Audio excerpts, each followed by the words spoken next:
All right, good morning, everybody, and welcome to the Climate Ready Grant Informational webinar. Thank you for joining us. My name is Carrie Boyle. I am a California State Sea Grant Fellow here at the Coastal Conservancy. I also have Mary Small in the room with me. She's our Deputy Executive Officer, so she'll be here to help answer any questions you might have. We have an hour reserved this morning, but I certainly do not plan on speaking for that entire hour. I just have about 15 slides to get through today, but we wanted to make sure that we have plenty of time for questions at the end. So if you do have questions, you are all on mute on the phone right now, but please feel free to submit questions using that chat box on the webinar screen, and we will take plenty of time at the end to go through all of those. And if you have a question that pops up to you after this webinar, please feel free to reach out to me. My email address is right here on the slide, and I'll also post it at the end of this presentation, and it's also in a whole lot of our solicitation materials. I'm easy to find. And just lastly, just to note that we are recording this webinar this morning, and we will post both these slides and the video recording of the webinar on our webpage. So just to provide you a little bit of background here at the Coastal Conservancy, the Conservancy is a non-regulatory state agency that was established in the 1970s as one of California's 3 coastal zone management agencies. So our main goal is to work with partners to protect, restore, and provide access to the California coast and San Francisco Bay. And we do most of this through partnerships and through grant funding. Our jurisdiction is shown here in the green. We cover about 30% of California's land area, and we also contain about 75% of the population. And the Conservancy was created with this broad mandate with a specific jurisdiction, and that enables us to develop and implement multi-benefit projects tailored to regional needs, but that also meet statewide goals. Our Climate Ready program within the Conservancy was established a few years ago. It seeks to encourage local governments and NGOs to take steps to prepare for a changing climate. And the main goal is to help natural resources and human communities along the coast and the San Francisco Bay adapt to the impacts of climate change. So since 2013, the Climate Ready program has awarded over $7 million for over 40 projects. And we focus on multi-benefit projects that use natural systems to assist communities in adapting to these climate impacts. And this could include anything from sea level rise adaptation planning to living shorelines, carbon sequestration, rangeland or agricultural conservation, and urban greening. And we want to note before I get into too many more details about this grant, that this grant round in particular will probably be a mixed bag of projects. We envision this round funding a variety of projects with the overall goal of providing climate adaptation, co-benefits, and also greenhouse gas emission reductions. And that last part about greenhouse gas emission reductions comes from the fact that we are funded by cap and trade auction proceeds for this round of Climate Ready. So the programs and projects that are funded by these auction proceeds are collectively called the California Climate Investments, which is why you might see that logo floating around on our materials. So the way it works is that some of the proceeds from our state's cap and trade program are deposited in the state's Greenhouse Gas Reduction Fund. You might hear us call that GGRF. And the GGRF then directs those dollars towards projects that reduce greenhouse gas emissions throughout the state. So that's the main requirement of the projects this Climate Ready round, is that they somehow facilitate the reduction of greenhouse gas emissions. We can talk a little bit more about that if there are questions, but we anticipate that many of the projects that are funded this round might achieve this through carbon sequestration, but it's certainly not limited to that. And these California climate investments are managed by the California Air Resources Board, which I'll call ARB from now on. And ARB is directed to invest a minimum amount of those funds into disadvantaged or low-income communities. So here at the Conservancy, we have committed to 75% of this round's funds going towards disadvantaged or low-income communities, and 25% can go to any community. That might include disadvantaged or low-income. And these communities are defined by the legislation that directs ARB's funding targets. So a disadvantaged community is one that is in the top 25% of Cal EnviroScreen 3.0 scores, and a low-income community is a census tract that is either at or below 80% of the statewide median income, or designated as low income by the Housing and Community Development state income limits. So I won't get too much more into the weeds of the policy beyond that. All you need to know if you are located in a DAC is to look at this map, which is linked in the announcement and also here, and see if your project is located in any of these shaded areas. So pink is disadvantaged, blue is low income, and then the other colors are a combination of the two. And if your project falls within one of those colored areas, then it is in a DAC. And in order to qualify as part of the 75% that we are directing funding towards, that's the first step, is to be located in a DAC. You also need to meet a need of that community. And if you're applying for this Climate Ready grant, the project is likely already meeting a common need of the community, but it would also be beneficial if there has been some kind of community outreach that really demonstrates that need or shows support for meeting that need. And then lastly, the project would need to provide direct and meaningful benefits. So this screenshot is from the checklist on the first page of our application. And if you can check one of those boxes, then that's great. It means that you are providing at least one direct and meaningful benefit to that DAC. So just to give a quick recap before I get further into the application details, a great fit for this round will use nature-based solutions for climate change adaptation. So this might mean you're planting trees to avoid urban heat islands, or maybe you're restoring a wetland to protect against flooding, or maybe you're building a living shoreline to protect communities from the impacts of sea level rise. And then secondly, it will facilitate the reduction of greenhouse gas emissions, and that might be accomplished through the plants taking the carbon dioxide out of the air, or maybe it builds a trail that reduces the amount of drivers on the road. Like we said before, this could be a variety of methods to achieve this goal.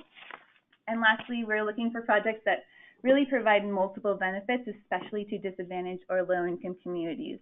So maybe this is through providing jobs or improving air quality, reducing vehicle miles traveled, or just generally engaging the community in a meaningful way. So with that being said, we can start talking about the application details that are due July 2nd, so you have a bit of time to get your application into us. We recommend that you consult with a regional manager before you submit an application, and we recommend that you do this by email. You can just send 1 or 2 paragraphs to the regional managers. I will list their contact information at the end of this webinar, and it's also listed in our grant announcement. A complete application includes a cover page in PDF form, an application form in either Microsoft Word or RTF format, project maps, design plans, and photos in one PDF file, and then we'd also like to see one shapefile or KMZ of the project footprint. And if you're a nonprofit organization, we ask that you submit a completed nonprofit organization pre-award questionnaire. If you've already submitted one to us in the past 2 years, you can skip this step, but just let us know what date you submitted it on. And just a heads up that basic information about all of the applications will be posted on the Conservancy website before we make our decision as per ARB guidelines. When we receive these applications, we'll screen them using the following questions. Does it meet the purposes of Climate Ready? Is it providing climate adaptation strategies using nature-based solutions? Will it facilitate the reduction of greenhouse gas emissions? And third, is it located in a DAC, and will it provide meaningful benefits? If you are located in a DAC, you will be treated as part of that 75%, and if not, you'll be part of that 25% of projects. And I wanted to just walk you through the scoring criteria. First one is that the project achieves purposes of this round of Climate Ready grants. That will give you 15 points. If the project maximizes benefits and or provides multiple benefits, there's up to 20 points to be allocated to that category. Best available science, technology, and practices gets 5 points. Meaningful community engagement and support is 20. If the project provides sustainable outcomes in the long term with a clear method for monitoring, that could get up to 7 points. Demonstrated success implementing similar projects is up to 8 points. And then finally, a reasonable scope of work, budget, and schedule can get you up to 25 points. So you can see here that projects that are well thought out, provide lots of benefits to the community, and achieves the purposes of this Climate Ready round will score pretty competitively. Just to walk you through the timeline, our applications, like I said, are due July 2nd. By the end of September, we anticipate notifying applicants of our decision. We will present the projects at our Conservancy board meeting in December of this year. So the earliest project start date will be January 2019, and the funds must be spent by March 1st, 2022. And just a note that the Conservancy will work with grantees to meet the ARB reporting requirements. They ask that we quantify greenhouse gas emission reductions and the co-benefits. ARB has developed calculators for this purpose, and if you want to comment on them, you can go to their website. They're actually soliciting public comments on them now. But we just wanted to make you aware that we will work with you to meet this requirement of the funding. I also wanted to tell you about other opportunities with this GGRF funding. Right now, the Wildlife Conservation Board has a grant out for its Climate Adaptation and Resiliency Program. So $20 million is available for projects that provide adaptation to wildlife, and at least 60% of that will go to acquisitions. So the pre-application for that is due May 18th. And another one that's out right now, or about to be out, is the California Department of Fish and Wildlife Wetlands Restoration for Greenhouse Gas Reduction Program. $12.75 million is available for projects that restore or enhance coastal tidal wetlands, delta wetlands, or mountain meadows for the purposes that we described earlier. And that due date is to be determined. They're seeking public comments on their solicitation right now. So we are almost done and can start answering your questions, but first here are some frequently asked questions. First, is there a minimum or maximum amount available for each project? No, but we anticipate funding 5 to 10 projects, and there's $3.8 million total available. Will planning projects be funded? They will be considered if the planning will lead to reduction of greenhouse gas emissions, if the planning is an essential step to develop a project, and if it has a clear plan for future implementation. So unfortunately, this means that climate vulnerability assessments will not be funded this round. Can we apply for land acquisitions? Maybe, but WCB, that grant I just mentioned with the Wildlife Conservation Board, might be a better fit for your project. Can funding be used for community engagement activities such as food or childcare? Yes. Can we be reimbursed for work prior to award? No. Is there a matching fund requirement? No, but you will earn points in the community support category. And finally, why aren't you giving out $6 million? You might have seen on the ARB's website that $6 million was allocated by the Budget Act for Climate Ready program and climate planning, and some of that went to the Coastal Commission and BCDC. So we do not anticipate another round using this specific funding unless we get funding in the future. But for now, the only GGRF funding that we have is this $3.8 million. So thank you all for joining us today. Again, if you have further questions after today, there's my email address, and I have also posted here the email addresses of those regional managers if you'd like to request a consultation. So we recommend writing out a paragraph or two about the project you're thinking about, and then following up with these managers about consulting with the project. Thank you. If you have any questions, please submit them in the chat box, and Mary and I will answer them.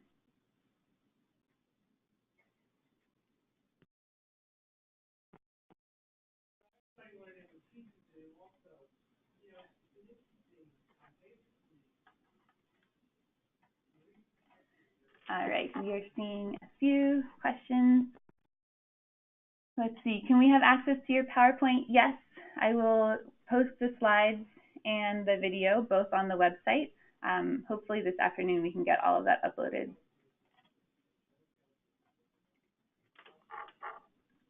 Another one from Jack. I didn't see points specifically allocated for DACS benefits. Are they embedded in one of the other categories? So that's a great question. They are embedded in the purposes of the Climate Ready grants. We have points for addressing the needs of low income and other underserved coastal populations. We will also we also score the quality of the benefits in that next category. Let's see, this one was answered. And then another one is, are California State Universities eligible for this funding? And the answer is yes, you are eligible.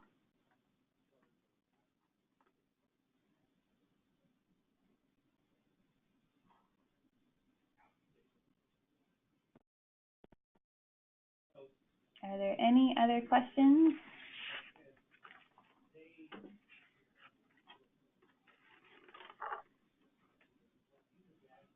Will projects get considered that do not create new green space but assess the functioning of existing green space with regards to air quality and GHG reductions?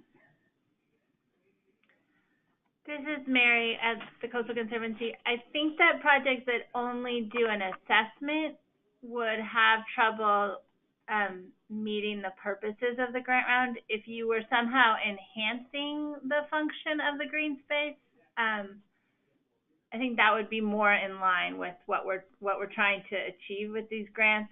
If it was, you know, creating a recreational place for folks to, that would, it just, you know, it's just the assessment I don't think is really going to be able to either meet the greenhouse gas reduction target or really explain how it's advancing climate adaptation.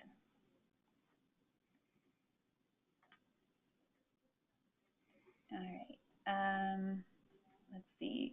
Can we talk about the consultation with program managers a bit more?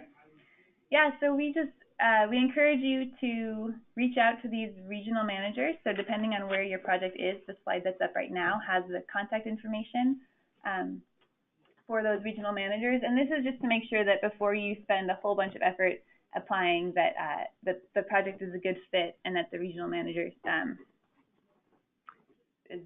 Yeah, I mean, this is Mary again. This is how the Coastal Conservancy often runs its grant programs, and we want to help, you know, we want to help fund really good projects. And so if we can talk to you in advance of your submitting an application, we may be able to help steer the project, either, you know, say, oh, this is a waste of your time, or this is a really good fit, and here are ways that you could really help target the project so that it'll score well in this grant round. So that's we just invite everyone to reach out. And the email is just because we're not sure what the volume of contact is going to be like. All right, Alyssa is wondering, how do you determine if you are located in a DACS, i.e. if you're a statewide organization with local offices in a disadvantaged community?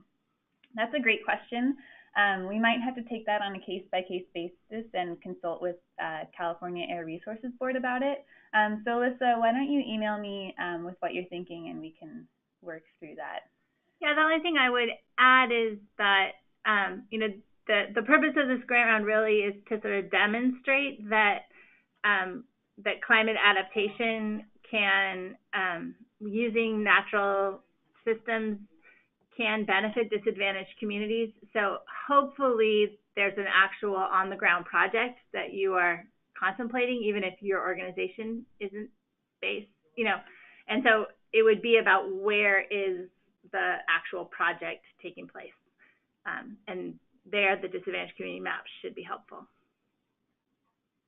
Yeah. Would a carbon sequestration opportunity assessment qualify for funding?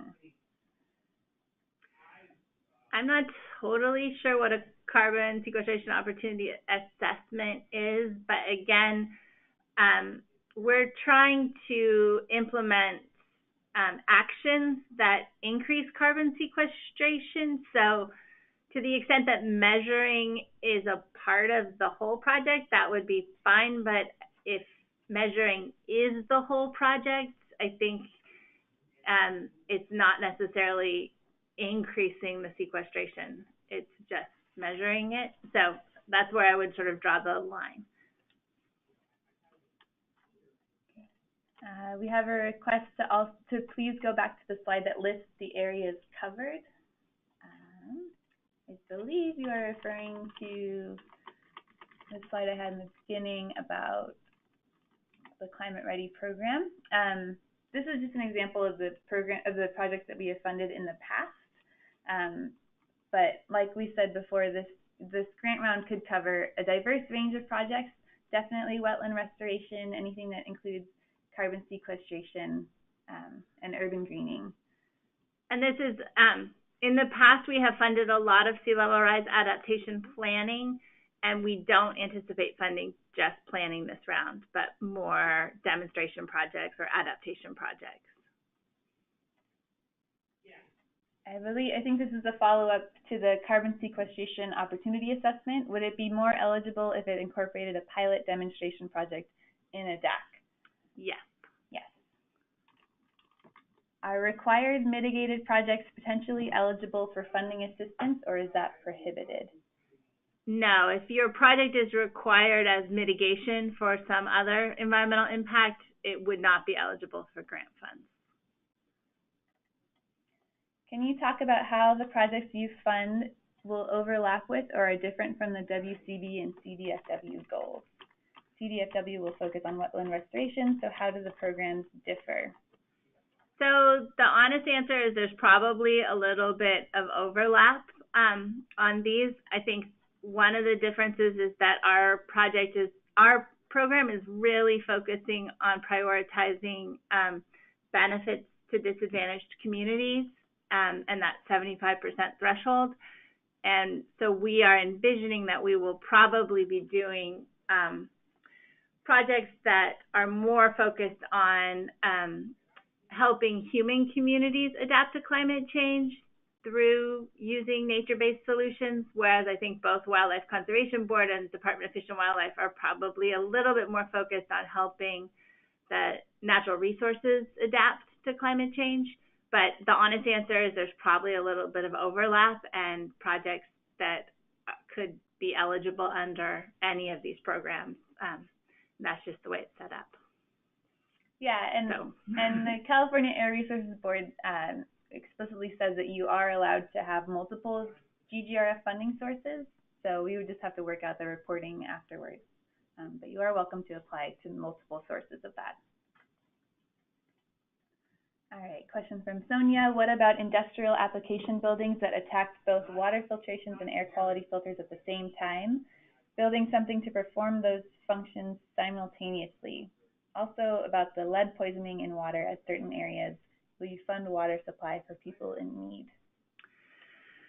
So the focus of the Climate Ready program is really is not every aspect of climate adaptation, but trying to support projects that are using natural systems to increase resilience and climate adaptation.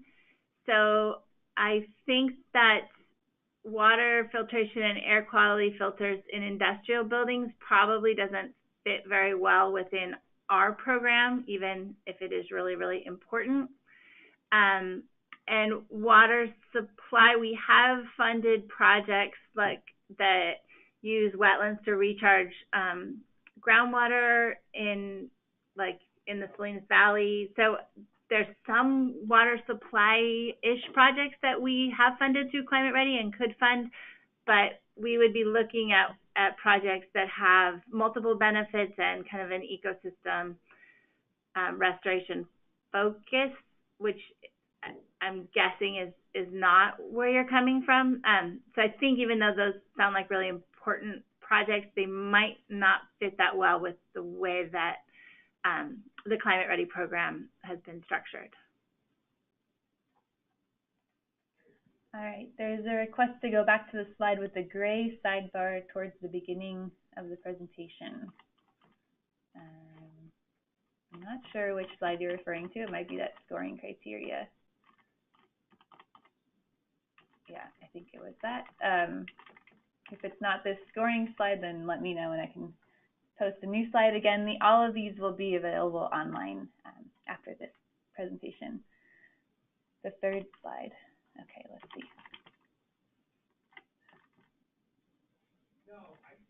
This one? All right, I'll answer another question. Will there be additional future rounds of this grant program?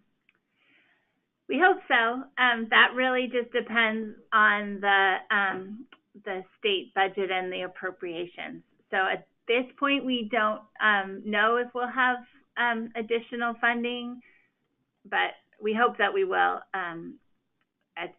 We hope that we will. So, okay, fourth or fifth slide. Maybe that one. Okay, I think this is the slide you're talking about, Sonia. But we'll send them all. Yeah. Yeah. All right. Are there any other questions? We'll wait a few more moments in case folks are typing. No, it is towards the right. Okay, we'll send the slides. Yeah. And if you have other questions, or we won't send them, we'll post them.